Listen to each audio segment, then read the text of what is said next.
वृंदावन वास की पद्धति है, उस पद्धति से यदि तुम वृंदावन वास नहीं कर सकते हो, तुम्हारे चित्त में विषयों के प्रति, पदार्थों के प्रति, भोगों के प्रति आकर्षण बना हुआ है, तो भी चिंता मत करो, उदास मत हो, श्रीधाम वृंदावन का आश्रय ले लो। युगल के नाम का जप करो, युगल की लीलाओं का श्रवण करो, रसिकों का संग करो, और बार बार व्याकुल हृदय से वृंदावन की शरण ग्रहण करो। हे श्रीधाम वृंदावन, आप ही मेरी माता है, आप ही मेरे पिता हैं, मैं आपकी गोद का बालक हूं। बालक कहां मल को धो सकता है, माता ही अपने हाथ से मल को धोती है। ये श्रीधाम वृंदावन तुझे निर्मल कर देगा, तेरे हृदय को निर्विषय बना देगा और तेरे हृदय को भगवत प्रेम से लबालब भर देगा। ये श्रीधाम वृंदावन की महिमा है। मान लो तुम यह भी नहीं कर सकते तो क्या करो? बोले यदि तुम यह भी नहीं कर सकते हो तो मेरी बात मानकर एक काम करो। क्या करें? बोले जो वृंदावन वास का दृढ़ निश्चय कर चुके हैं, ऐसे धाम वासियों की तुम सेवा करो। वृंदावन में नहीं रह सकते तो कोई साधु ब्रजवास करने के लिए चाहते हैं आश्रय, उनकी कुटिया बना दो, ब्रजवासी संतों की सेवा कर दो, उनके वस्त्र की व्यवस्था कर दो, उनके भोजन की व्यवस्था कर दो, किसी को भी ब्रजवास करा दो और कहो भैया तुम तो भजन करो और बाकी तो सब ठाकुर जी करेंगे। इतना भी तुम कर दो, यह साधन भी यदि तुम कर लो, किसी को ब्रजवास करा दो, तो श्री प्रबोधानंद जी कहते हैं तुम्हारा हृदय निर्मल हो जाएगा, तुम्हारे हृदय की कालीमा धुल जाएगी और तुम अतिशय पवित्र हो जाओगे।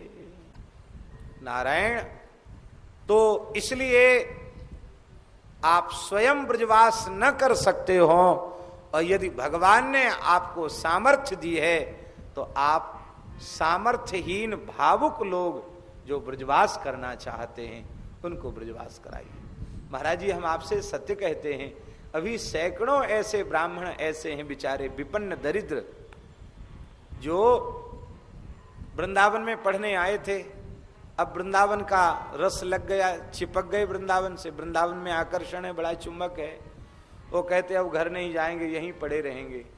तो यहाँ किराए का बदलते हैं, वहाँ बदलते हैं, गृहस्थ हैं, बड़ी कष्ट में लोग निर्वाह कर रहे हैं। हमारे मन में भी आता है कि ऐसे लोग हैं, उनको कम से कम एक एक कुटिया का भी घर बना करके दे दिया जाए, महाराज रहो जीवन भर, ठाकुर जी का भजन करो। ऐसा यदि हो जाए तो कहते हैं तुम्हारा कल्याण इतने में ही हो जाएगा।